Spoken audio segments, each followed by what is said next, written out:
Well, good afternoon, everyone. My name is Tom Carpenter with CWNP, and we're here today to talk about Hotspot 2.0 and Passpoint certification and an overview of what these things actually are. So, of course, here at CWNP, we're about vendor-neutral Wi-Fi, and therefore, we're also talking about 802.11u, which is, of course, rolled into 802.11-2016 at this time, and the technologies that it introduced. And then, of course, the Wi-Fi Alliance has layered some extra technologies on as well in order to give us the full Hotspot 2.0 technical specification.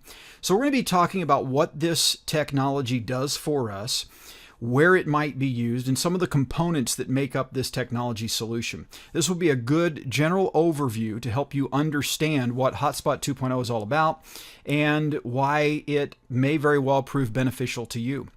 Now, to be clear, there are literally thousands and thousands of access points out there that have deployed based on Hotspot 2.0, and there are benefits in this Passpoint certification or 802.11u that actually could be beneficial even in enterprise deployments of access points, because you have the ability to notify client devices what kind of wireless network a network is.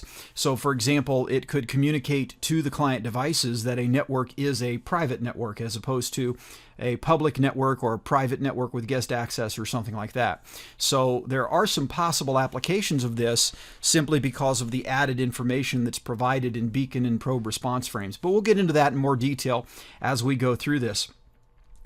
Let's start then by talking about an overview of the agenda. So we'll talk about Hotspot 2.0 versus Passpoint Certified. They're not exactly the same thing, so we'll make sure we understand what the subtle little difference is there. We'll talk about features and benefits of Hotspot 2.0 and then an architecture overview. Then we'll look in some detail at some of the protocols and we'll talk about some use cases. We will be getting a general overview today just because of the time constraints that we have in a webinar like this, but we'll get into some technical specs as to how it actually works as well along the way. Of course, this will be covered in much more detail in our upcoming modified CWNA certification, which is going to be released later this year. So when the new CWNA exam comes out, Hotspot 2.0 will be part of that exam, and it will be something that, of course, will be covered in even a little more technical detail than we have time to get into here today. So let's get started with our agenda.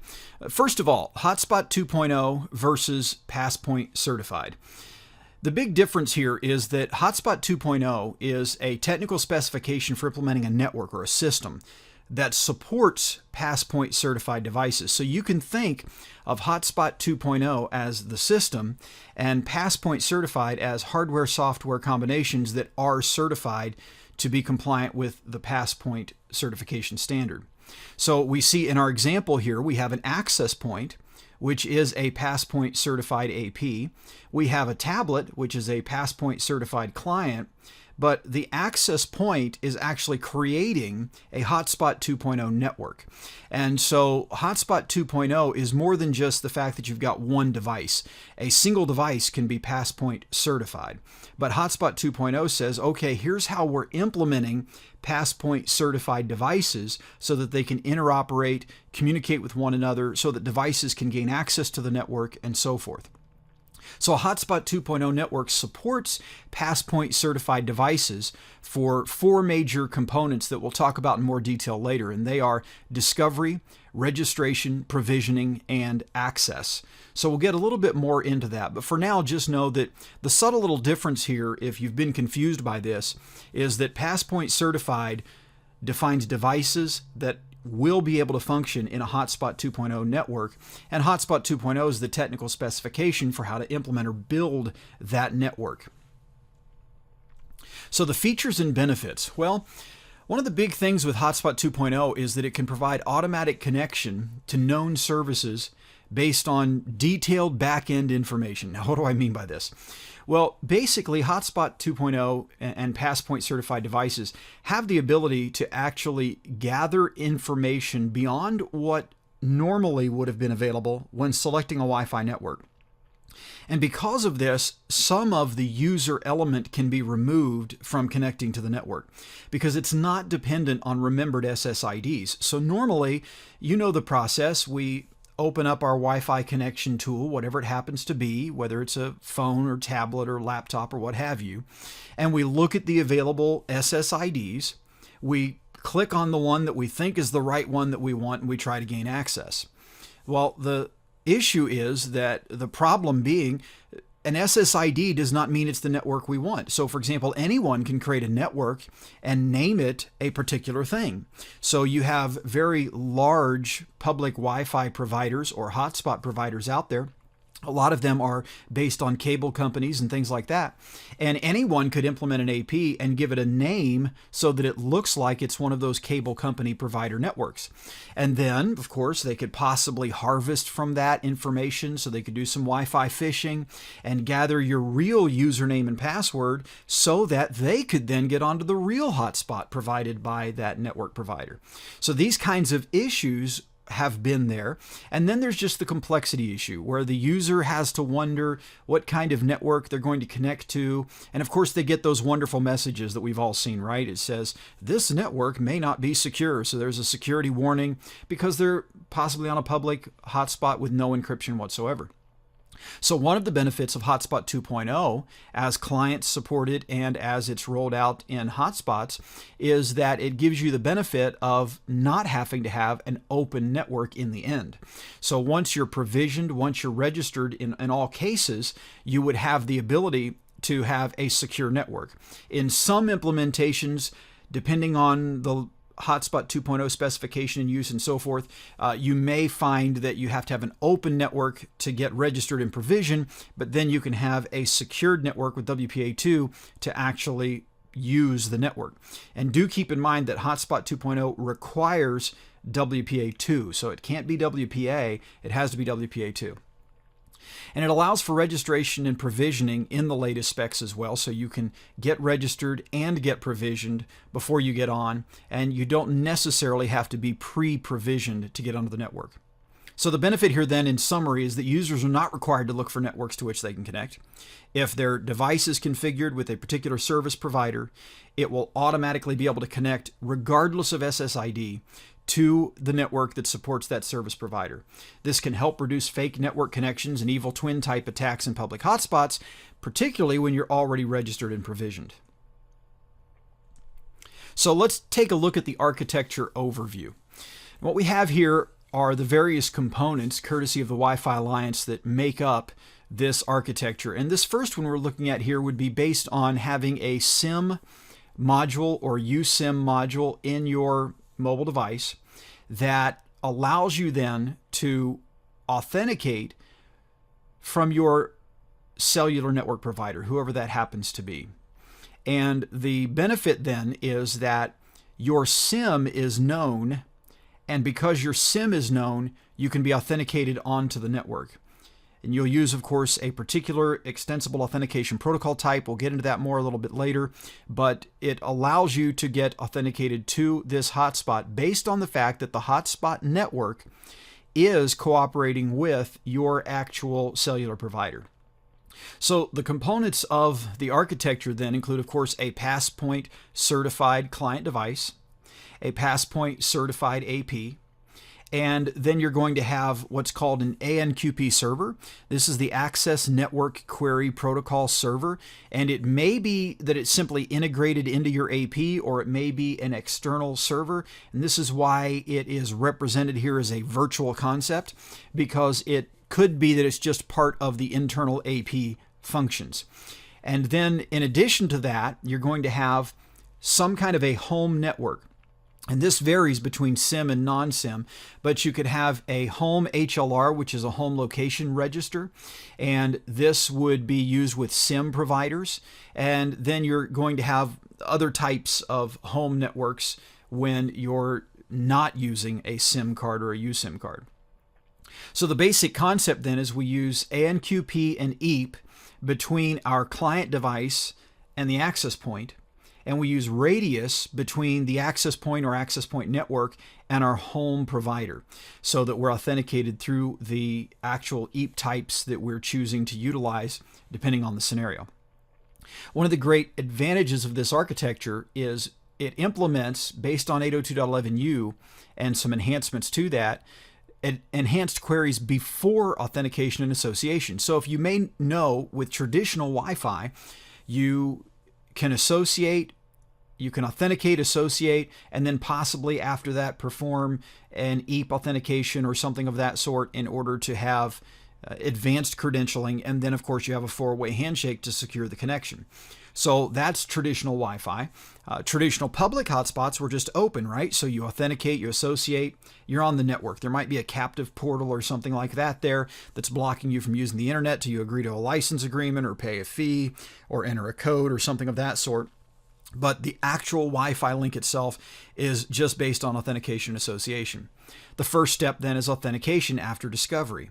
Well, what Hotspot 2.0 and 802.11u introduce then is the concept of, before we authenticate, so between discovery and authentication, we have the opportunity to have a conversation with the AP. We have the opportunity to learn more about what that AP can do. And that's where these ANQP queries come into play. So we can actually talk to the AP and say, well, tell me what kind of services you provide, and tell me what your domain name is, and tell me this extra information. And then the client device, based on the answers to the questions, can make a decision as to whether or not it's going to connect to that particular SSID. Now, the key thing here to keep in mind is the SSID could be My Hotspot, and it may be one you've never connected to before, but it's named My Hotspot. And yet, your device will connect to it automatically without you going in and clicking on the hotspot, SSID, because of the ANQP queries, because of the fact that the device can discover that that particular SSID is able to provision access to the home network that that user wants to gain access to.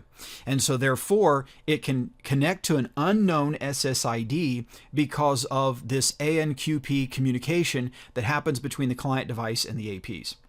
So exceptional capabilities added there that could even be strategically used on enterprise networks in some ways as well. The actual home network is provided by the user's service provider and not necessarily by the hotspot. And when it comes to SIM cards and USIM cards, in most cases, it'll be the user's service provider. When doing other kinds of credentialing, you may very well see that the hotspot provider is also the home provider, if you will. So let's take a look at that concept before we talk more about these individual components. So here we see the architecture for non-SIM. So this is when you're not using SIM or USIM card in a mobile device. So maybe you've got a tablet, you've got a laptop, or you have a mobile device that has a SIM card, but you're just not using that for your authentication. So in this case, you have the same basic concept at the client end, where you have ANQP and EEP being used between a Passpoint Certified client and a Passpoint Certified AP.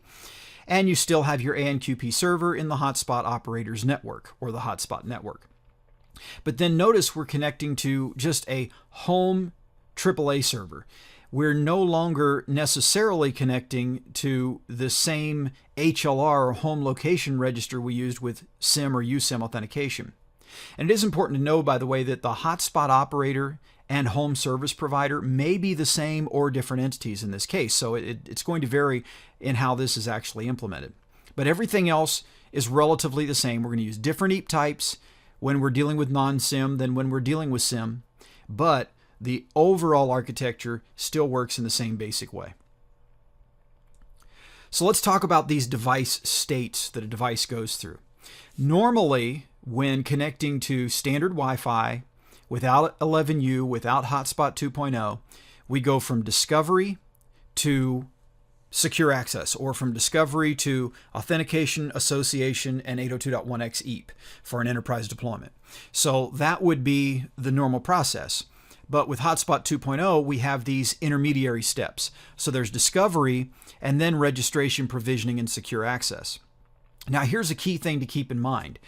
The reality is that discovery is more than discovery with traditional 802.11. So in this case, we do start in the same way, meaning that we're either doing passive scanning, looking at beacon frames, or we're doing active scanning, sending probe requests and looking at probe response frames. But those beacon frames and probe response frames now have more information in them that the client can use. For example, they will tell the client if they support the ANQP protocol or not. If they do not support it, and that's what the client's looking for, it can ignore it. If they do support it and some other parameters in there give that client the indication that, hey, this might be a good SSID for me to connect to, we can use those ANQP messages with the access point to get more information and determine if it is indeed a good target. And if it is a good target, then we can, if need be, go through registration and then provisioning and then have the secure access. Now, it's important to note that registration and provisioning are considered ephemeral when previously processed. And that simply means we go through them extremely quickly. It's almost as if we just bypass them, right? Because we're already registered. We're already provisioned. And what that means is there's a profile on the client that has the information needed for the credentials, whether they be certificates or username and password or what have you.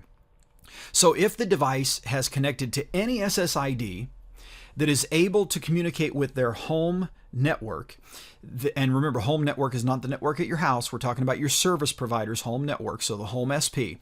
So if that device is connected to that home SP before, and therefore it's already provisioned, and now it's connecting to a new hotspot SSID it's never been on before, but that actually does link back to that same home service provider, the end result is that authentication happens automatically. We're going to gain WPA2 enterprise level access to that network. And so we're on the hotspot as quickly as you would be on your enterprise network after you've manually set up the client wireless LAN profile. So this is a key thing to keep in mind about these different states. Registration and provisioning only needed the first time you connect to a particular kind or category of home service provider network. Once you've connected to that home service provider network, then if you go to another hotspot where the same service provider network is utilized, then you don't necessarily have to go through registration and provisioning again. Now, there can be some provisioning problems. Things can get modified, changed, corrupted, whatever. And then there's some provisioning management features that do allow for the reprocessing of that to regain access to the network. So this is the basic set of states that a Passpoint certified client device is going to go through. Now, there are several protocols that are actually used to make all this happen, and we'll talk about some of them in more detail. But first of all, 802.11, of course, which we're specifically here dealing with enhancements from 802.11u. And so 802.11u came out several years ago, and it is just incorporated into, well, first 802.11 2012 and now also 802.11 2016. So that is part of the overall standard. So if you're wondering what is the 802.11u stuff that's in the newest 802.11 2016, well, there are a couple things you can do. You can do a search for GAS, the Generic Advertisement Service. You can do a search for Access Network Query Protocol, or ANQP. And you can also just get the original 802.11 amendment and just look at it. And that's what I find the easiest way to figure out, all right, what are the parts and pieces that 802.11u provided that give us the functionality that we now have with Passpoint Certified and Hotspot 2.0. But you can do it either way, whichever is preferable to you. And so 802.11 is the key here. Now, GAS and ANQP are both referenced or specified in the 802.11u amendment.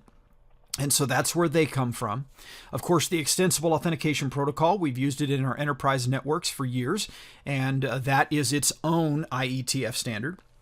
And also, Remote Authentication Dial-in User Service, or RADIUS, is another IETF standard that we've also used for many years. Both of those are based on RFCs, or requests for comments.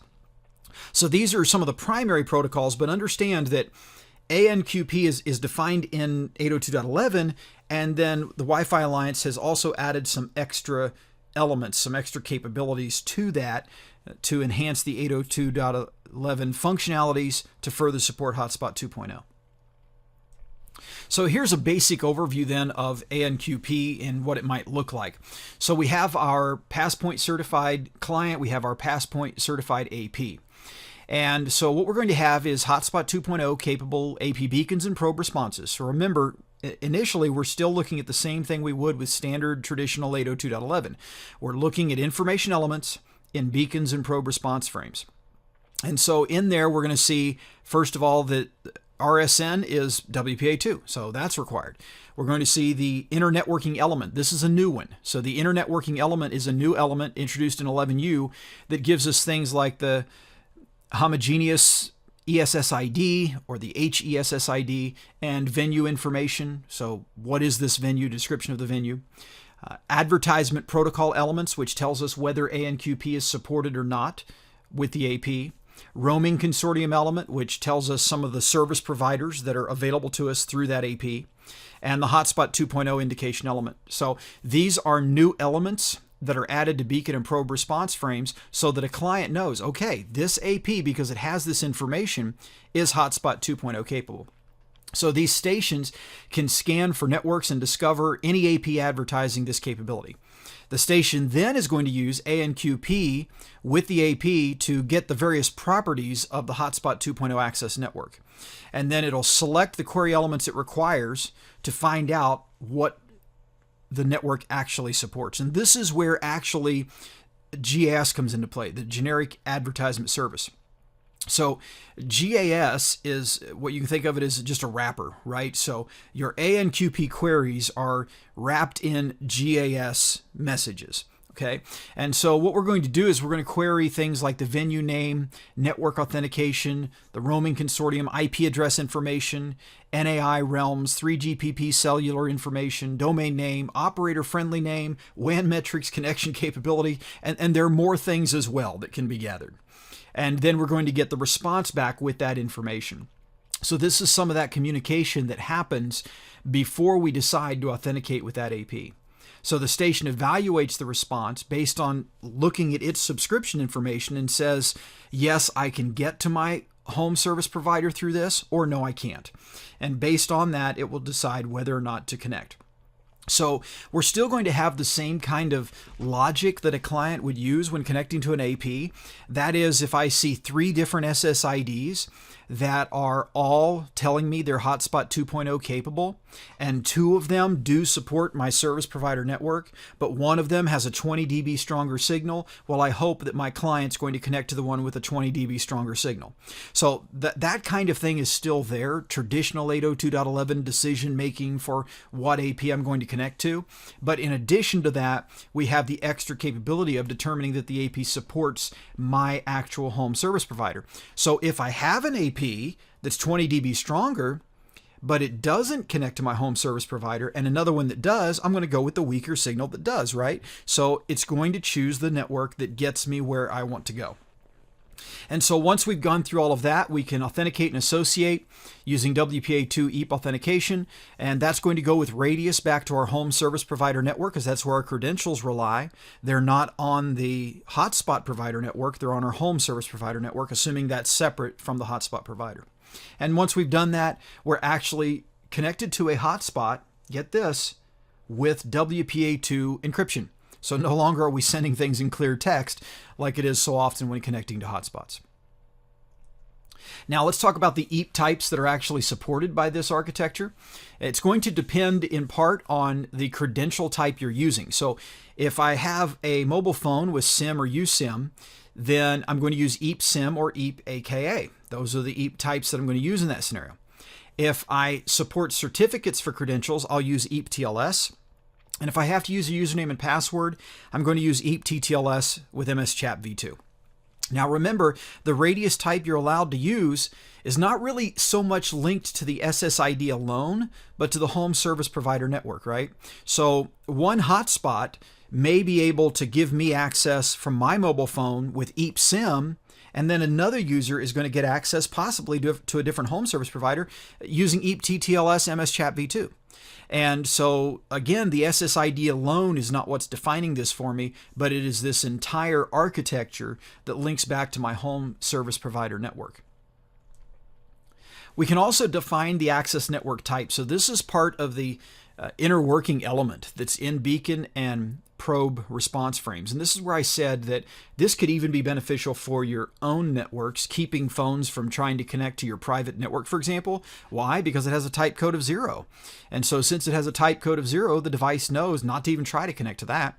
But if it's a type code of 1, maybe I could connect, because that means it's a private network, but it has guest access. I'm probably going to have to go through some kind of an onboarding process, but it's there. Type 2 means it's a chargeable public network. It's a public network you can get onto, but you're going to have to pay a fee to use it.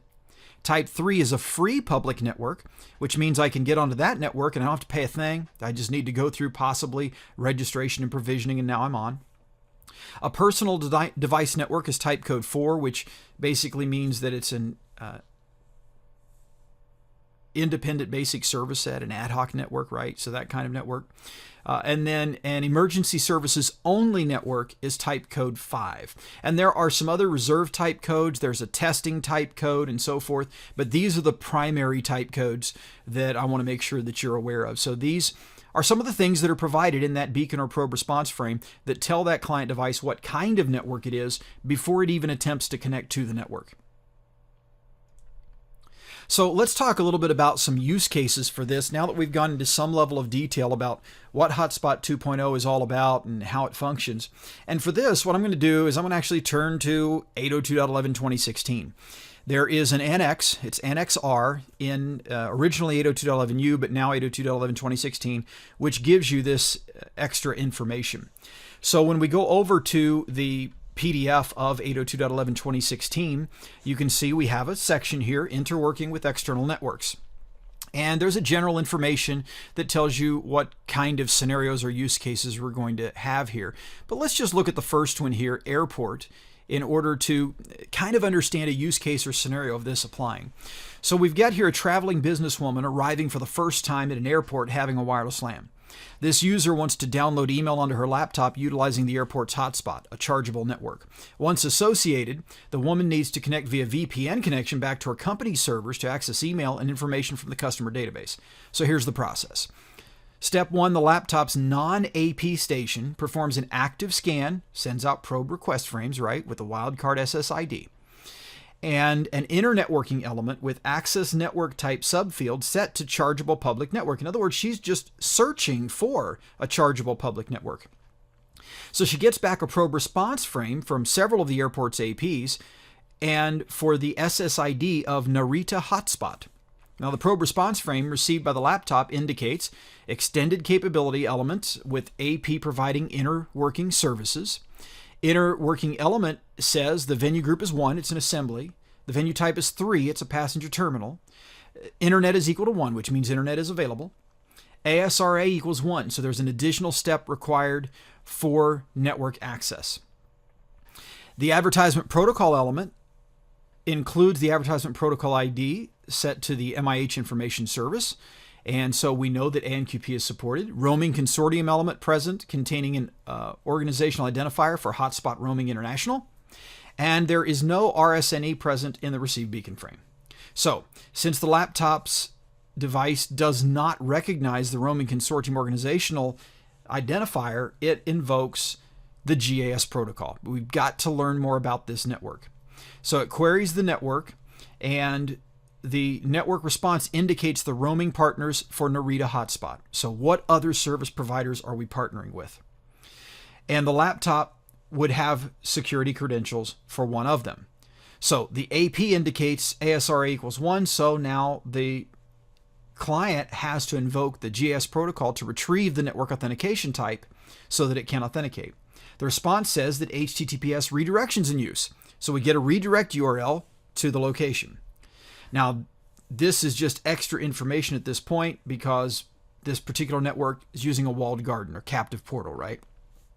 Says a subscription fee is required to access the internet. So since the laptop now knows it should be able to successfully authenticate with the network, the station goes ahead and associates to the AP.